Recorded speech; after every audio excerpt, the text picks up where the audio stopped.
Então, muito boa tarde a todos. Obrigado por terem vindo a mais este congresso da Adfercit, no meio depois deste calor dos últimos dias. Sabe bem estar aqui nesta sala e neste fresquinho. Antes de vos falar um pouco do congresso, não queria deixar de expressar mais uma vez o agradecimento à Adfercit, à senhora Presidente do UNEC, a engenheira Laura Caldeira, que sempre nos acolhe com imensa hospitalidade e com uma facilidade enorme em resolver todas as questões técnicas que se colocam quando se trata de organizar um congresso destes, com várias apresentações, com várias coisas que têm que ser, todas elas resolvidas atempadamente, com intervalos para café, depois com almoço, etc, etc. E, portanto, mais uma vez, Sra. Engenheira, muitíssimo obrigado pela sua hospitalidade, pelo seu apoio e pela qualidade dos serviços que nos disponibiliza para podermos ter este nosso congresso. A ideia do tema deste congresso surgiu numa reunião de direção da Adfercit, porque todos nós temos um pouco a consciência que as interfaces de transportes são uma espécie de parente pobre no sistema de transportes. Isto tem muito a ver com aquilo que se passa na sua organização, em termos de planeamento, em termos de operação, em que normalmente a interface é atribuída ao modo de transporte que primeiro chega àquela localização, ou que é o mais importante numa determinada localização, e depois os outros vão-se mais ou menos adaptando consoante as disponibilidades, das boas vontades, ou as más vontades, também existem, e não há propriamente uma entidade que depois se responsabiliza, quer ao nível de cada uma das interfaces, quer, sobretudo, ao nível do planeamento mais geral, naquilo que são áreas metropolitanas ou grandes áreas urbanas que geram interdependências, onde é preciso gerir interdependências que ultrapassam claramente um município ou uma determinada área. E, portanto, achou-se por bem que, depois de termos tido, na verdade, temas um pouco mais setoriais, ou mais, o último congresso teve muito a ver com a alta velocidade ferroviária e as ligações ibéricas e europeias, que era a altura de tentar ir para um assunto que tem sido menos debatido, tem sido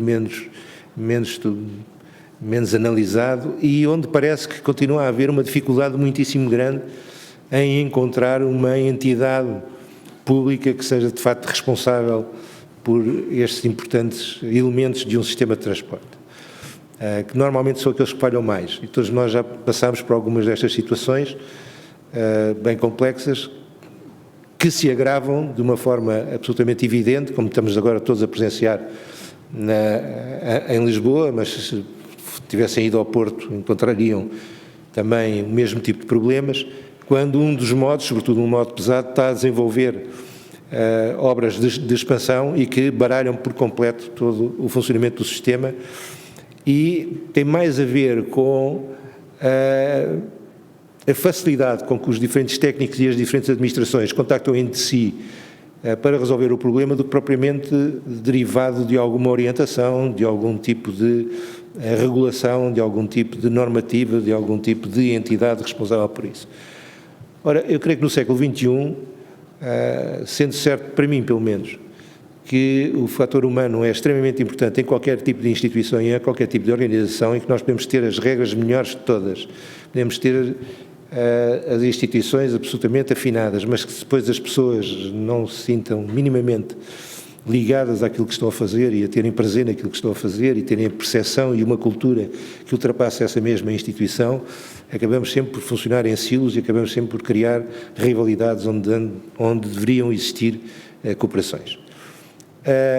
E daí que nos pareceu que este tema era não só importante do ponto de vista do sistema de transportes, mas também como oportunidades de desenvolvimento urbano e de criação de novas centralidades. Eu penso que já há exemplos, não só por essa Europa fora, mas também no próprio país, e agora recentemente com os programas de alta velocidade, isso ainda é os programas ditos de alta velocidade, para sermos mais precisos, porque aquilo que nós estamos a fazer é uma rede, é uma duplicação da rede existente com alguma melhoria da velocidade comercial, mas estamos longe de ser um sistema de alta velocidade. Mas dizia eu que mesmo com este sistema abriram-se novas oportunidades para desenvolver algum tipo de interfaces importantes no nosso país, como aliás logo na primeiro subtema irão ver com a exposição que nos é trazida por parte de Coimbra.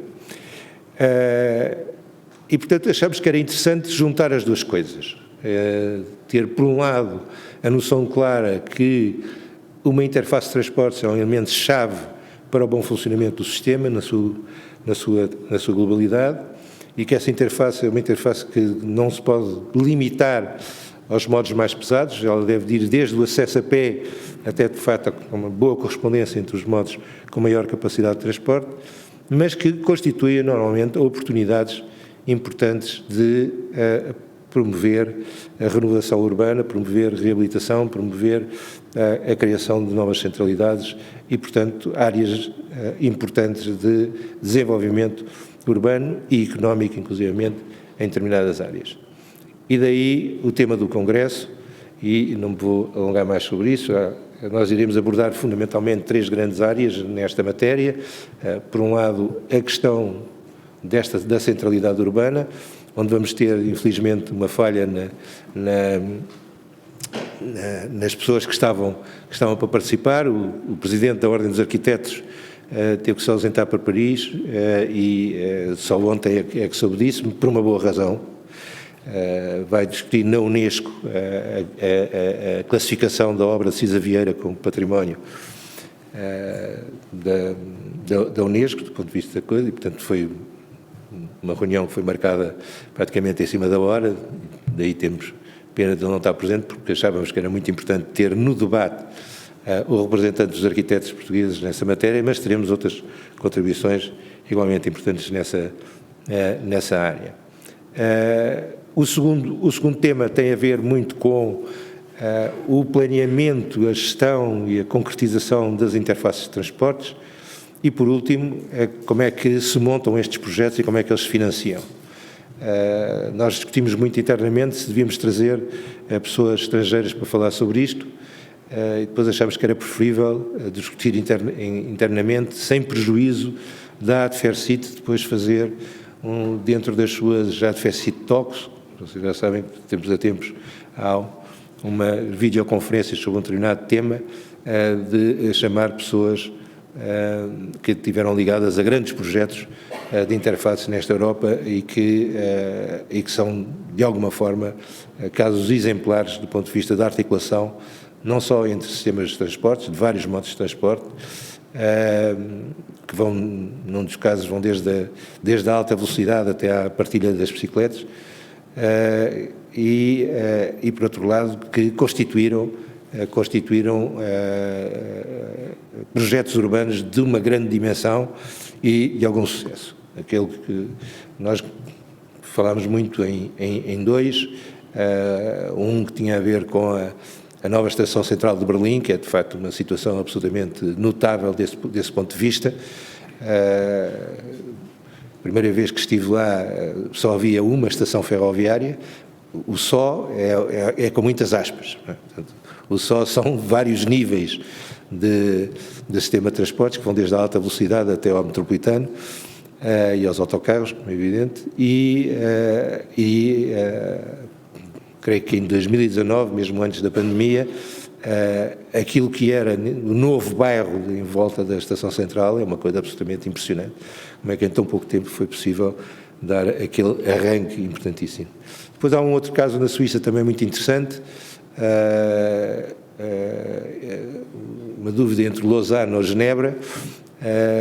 Genebra é um caso exemplar porque, à boa maneira suíça, é um caso de participação pública extremamente avançada que co-construiu, como se diz agora na moda, co-construiu uma solução urbana para a nova interface de Genebra. E, portanto, desse ponto de vista, é um caso também paradigmático. Vamos a ver se até ao final do ano ainda conseguimos ter essas conferências. E pronto, vou passar a palavra agradecendo mais uma vez a amabilidade e a disponibilidade. É um grande prazer quando nós organizamos estas coisas e encontramos como parceiros pessoas como a engenheira Laura Caldeira e uma instituição com a reputação do UNEC. É não só um alívio grande para quem organiza as coisas, e em particular uma palavra de agradecimento ao José Meia, ao curso e ao secretariado da ADFECIT, que trabalharam sempre bastante nesta matéria, mas que obviamente é bastante gratificante e é um alívio poder contar com este tipo de apoio e colaboração. Muito obrigado, engenheira Laura Caldeira.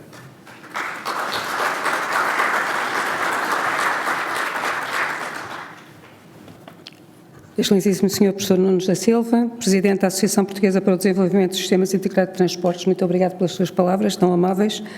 Excelentíssimo Sr. Professor António Carmona Rodrigues, Presidente deste Congresso, é com enorme satisfação que o Laboratório Nacional de Engenharia Civil vos recebe e acolhe no 17º Congresso da ADFERSIC. Saúdo muito especialmente Vossas Excelências, os representantes das instituições aqui presentes, os oradores, os participantes e todos aqueles que, com a sua presença, contribuem para a relevância e o sucesso deste encontro. O tema que nos reúne, as interfaces de transportes enquanto motores de desenvolvimento e sustentabilidade, é particularmente oportuno e desafiante. Trata-se de uma matéria central para a competitividade económica, a coesão territorial e a concretização dos objetivos de transição energética e climática que marcam a agenda europeia e global. As interfaces são muito mais do que locais de transbordo ou pontos de ligação entre diferentes modos de transporte. São elementos estruturantes dos territórios, plataformas de articulação entre pessoas, mercadorias e atividades económicas e fatores determinantes para a eficiência e a resiliência dos sistemas de mobilidade e logística. Quando devidamente planeadas e geridas, tornam-se verdadeiras centralidades urbanas e regionais capazes de promover a acessibilidade, atrair o investimento, estimular a atividade económica e melhorar a qualidade de vida das populações. São, por isso, instrumentos essenciais para o desenvolvimento territorial equilibrado e sustentável. Num contexto marcado pela necessidade de descarbonizar a economia, acelerar a digitalização e responder à crescente complexidade das cadeias logísticas, as interfaces assumem uma importância estratégica acrescida. A sua capacidade para promover a integração funcional dos diferentes modos de transporte e facilitar a transferência modal para soluções mais eficientes e sustentáveis constitui um contributo decisivo para a redução de emissões, a otimização dos recursos e o aumento da competitividade. Contudo, alcançar estes objetivos exige uma abordagem integrada e multidisciplinar. O planeamento das interfaces deve ir muito além da infraestrutura física, incorporando a sua relação com o território, os impactos urbanos, a mobilidade de pessoas e mercadorias, a inovação tecnológica e a qualidade dos serviços prestados. Paralelamente, a sua reflexão requer modelos colaborativos que envolvam autoridades públicas, operadores, gestores de infraestruturas, empresas e cidadãos. Importa igualmente refletir sobre a sustentabilidade financeira destes investimentos. O desenvolvimento das interfaces modernas, eficientes e resilientes exige modelos de financiamento inovadores, capazes de mobilizar recursos públicos e privados, valorizar os benefícios económicos e sociais gerados e assegurar a viabilidade dos projetos ao longo do seu ciclo de vida. Estou certa que as reflexões e os debates que terão lugar ao longo deste Congresso contribuirão para aprofundar o conhecimento sobre estes desafios e identificar soluções que reforcem o papel das interfaces de transportes como instrumentos de inovação, competitividade e sustentabilidade. Desejo a todos um excelente Congresso, rico na partilha de experiências, conhecimento e debate. Muito obrigado.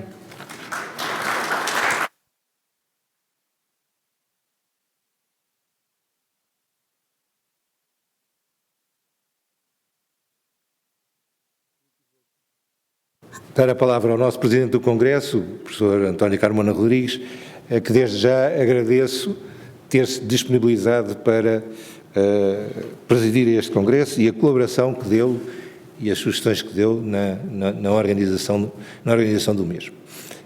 O professor Carmona Rodrigues neste momento está a presidir as Águas de Portugal, portanto esperemos que os transportes venham a fluir como flui a água nas nossas torneiras, seria bastante bom, sem grandes questionamentos e com a qualidade da água que nós temos. Portanto, são dois objetivos que creio que temos presentes a todos, mas talvez valha a pena justificar um pouco porque é que nós temos vindo, e quando eu digo nós, digo desde já direções anteriores, a chamar para presidir ao Congresso personalidades que, embora possam ter tido e tiveram, neste caso, foi não só Presidente da Câmara Municipal de Lisboa, como foi depois Ministro nesta área, tiveram alguma ligação com o setor dos transportes, mas que têm uma vida profissional muito mais abrangente e muito mais alargada desta matéria. E isso para nós é bastante importante. Ter alguém que está fora da caixa ou está fora da bolha habitual dos transportes a presidir a um Congresso. As experiências que tivemos, quer com o Dr. Emílio Rui Vilar, quer com o Pedro Cisa Vieira, quer com Augusto Mateus, quer com até Carlos Moedas, foram extremamente interessantes desse ponto de vista. Deram-nos contributos e sugestões e o acentuar de um caso ou do outro, de um aspecto ou do outro, que para quem não está completamente embebido no cotidiano destes temas, é sempre uma contribuição valiosa e uma contribuição interessante. E é espantoso como é que pessoas que têm, de facto, agendas bastante sobrecarregadas se disponibilizaram para nos ajudar na concretização deste Congresso. Muito obrigado, professor Carmona Rodrigues. A palavra é sua para dar o pontapé de saída deste Congresso.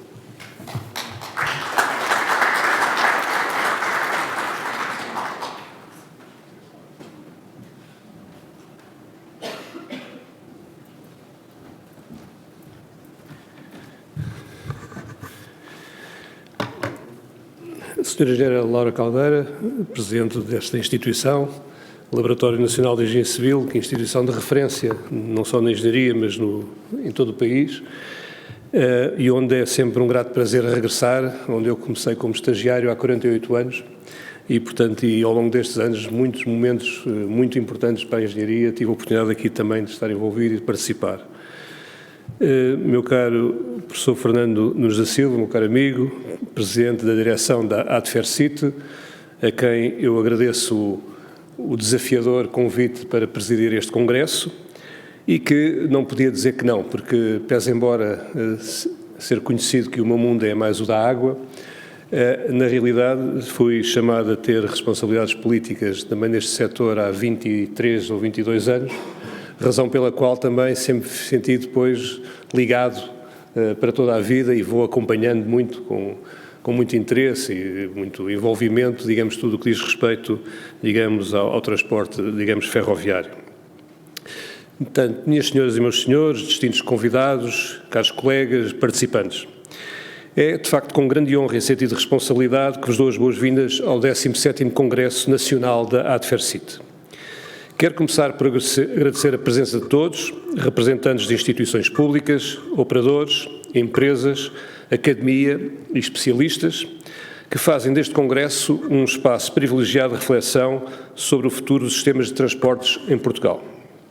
O tema que escolhemos, interfaces de transportes, motores de desenvolvimento e sustentabilidade financeira, não poderia ser mais atual. Hoje, mais do que nunca, percebemos que a mobilidade não se joga apenas nos modos isolados, mas na qualidade da experiência global, na capacidade de garantir uma deslocação fluida, eficiente e previsível da origem ao destino. É essa lógica de mobilidade, porta a porta, que define a competitividade dos sistemas. E é precisamente aqui que as interfaces de transportes assumem um papel determinante. As interfaces são os nós onde a rede ganha coerência. Sem interfaces eficientes, o sistema fragmenta-se, perde atratividade e afasta utilizadores. Felizmente, temos já em Portugal exemplos concretos que demonstram bem esse papel. A Gare do Oriente, em Lisboa, é talvez o caso mais emblemático. Um verdadeiro hub intermodal que articula a ferrovia, o metro, autocarros e mobilidade urbana, e que foi igualmente um motor de transformação urbana do Parque das Nações. O Cais do Sodré, também em Lisboa, é outro exemplo claro, integrando comboio, metro, transporte fluvial e autocarros e funcionando como uma peça-chave na mobilidade cotidiana e na requalificação urbana. E na área metropolitana do Porto, a interface de Campanhã, com a sua crescente importância ferroviária, e a Casa da Música, enquanto nó estruturante da rede de metro e autocarros, ilustram bem a centralidade destas infraestruturas. Mas é importante perceber que esta transformação não é apenas nacional, é uma tendência europeia muito mais ampla.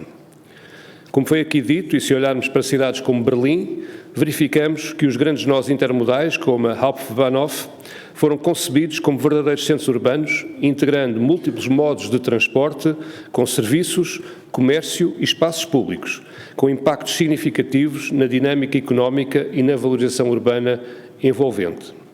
Por outro lado, em Viena da Áustria, temos um exemplo particularmente interessante de integração sistémica, onde as interfaces, como a Wien Hauptbahnhof, estão plenamente articuladas com uma política consistente de mobilidade integrada, tarifação simples e forte aposta no transporte público, resultando num dos sistemas urbanos mais eficientes e utilizados da Europa.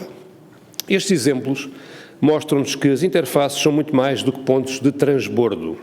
São instrumentos essenciais de mudança modal, permitindo substituir o automóvel por cadeias de mobilidade multimodais mais sustentáveis. Mas são também fundamentais no ordenamento urbano, afirmando-se como polos de centralidade, geradores de valor económico e infraestruturas do território. Pessoalmente, fiquei sensibilizado quando, noutras funções do passado, conheci a realidade da cidade de Curitiba, no Brasil, que tem vindo a ser um exemplo e tem ganho sucessivos prémios de desempenho, tanto na mobilidade como no ambiente. E uma coisa que tentei replicar em Lisboa foi justamente estes nós, digamos, de intermodalidade, em também locais de lojas de cidadão. Por exemplo, lojas de cidadão é só um exemplo daquilo que faz sentido incluir nestes locais, porquanto eles são utilizados por milhares e milhares de pessoas que no seu dia-a-dia muitas vezes têm pouco tempo para tratar de assuntos fora das suas rotas tradicionais, e aí é o local preferencial. Tentámos fazer isso aqui também, mas ficou sempre a ideia de uma das múltiplas, digamos, funções que estas interfaces poderão ter, para além daquelas que já foram aqui referenciadas, que são, digamos, a oportunidade de reabilitação urbana, de regeneração urbana, de transformação, muitas vezes, de chamadas as brownfields, em exemplos mais criativos e mais sustentáveis de construção urbana, e, portanto, é uma oportunidade que temos de tirar o nosso casaco meramente aqui do transporte para pensar de uma forma mais alargada e envolvendo, como também já foi dito, não só os operadores, mas também muitas empresas do setor, iniciativa privada também, e envolver também, desde logo e necessariamente, os municípios, especialmente aqueles que estão sempre a olhar para as possibilidades das revisões dos planos diretores municipais, as associações de municípios ou comunidades intermunicipais, as CIMs, que em muitos casos têm funcionado muito bem em defesa de questões mais regionais ou subregionais, a própria CCDRs, Comissões de Coordenação e Desenvolvimento Regional. Portanto, há toda uma reflexão que tem de ser partilhada e interligada com estas perspectivas também do planeamento a um nível supramunicipal. Isso é muito importante a cautelar desde o princípio, porquanto aquilo que nós aprendemos ao longo da vida é que temos de trabalhar em equipa, e nestes projetos há aqui uma multiplicidade de especialidades, de conhecimentos, de reflexões e de preocupações que têm de ser vertidas em projetos desta natureza. E, tal como foi aqui referido, nas questões da grande participação pública, que, em alguns casos, é uma realidade e é uma prática, como na Suíça, mais habitual, aqui, por vezes, não tem sido tanta, mas é bom que, desde os primeiros passos, se tenham também essas preocupações, porque é uma forma de, depois, evitar corrigir mais tarde e preparar, desde cedo, desde os primeiros passos, uma coisa que seja bem feita de raiz. Ao mesmo tempo, assistimos a uma evolução significativa na concepção destas interfaces. Hoje, uma interface eficiente resulta da conjugação entre a integração física e a integração digital, desde a organização do espaço e da acessibilidade, até à bilhética integrada, à informação em tempo real e à experiência do utilizador. Importa ainda sublinhar a sua dimensão social, também, como já tive a oportunidade de dar uma referência. Interfaces bem concebidas aumentam o acesso a emprego, a educação e serviços e contribuem para reduzir desigualdades territoriais e sociais, promovendo uma mobilidade mais inclusiva. E, finalmente, a dimensão económica. Num contexto de exigência crescente sobre os recursos públicos, torna-se evidente que as interfaces representam, muitas vezes, o ponto de maior retorno marginal do investimento em transportes, permitindo melhorar o desempenho global do sistema sem necessidade de investimentos tão pesados em nova infraestrutura. É esta, justamente, visão integrada, técnica, urbana, social e económica que quisemos trazer para este Congresso. Ao longo destes dias, teremos a oportunidade de discutir experiências, comparar modelos e, sobretudo, identificar soluções concretas para os desafios que enfrentamos. Portugal tem aqui uma clara oportunidade. A descarbonização, a pressão sobre as áreas metropolitanas e a necessidade de reforçar a coesão territorial exigem respostas integradas e as interfaces são um dos instrumentos justamente mais eficazes para as podermos concretizar. Permitam-me terminar com uma ideia simples. As interfaces de transportes são hoje o elemento que transforma um conjunto de infraestruturas num verdadeiro sistema de mobilidade, mais eficiente, mais sustentável e mais orientado para as pessoas. É esse o desafio que hoje temos pela frente. E é para esse desafio que este Congresso pretende contribuir. Muito obrigado e desejo a todos um excelente Congresso. Muito obrigado.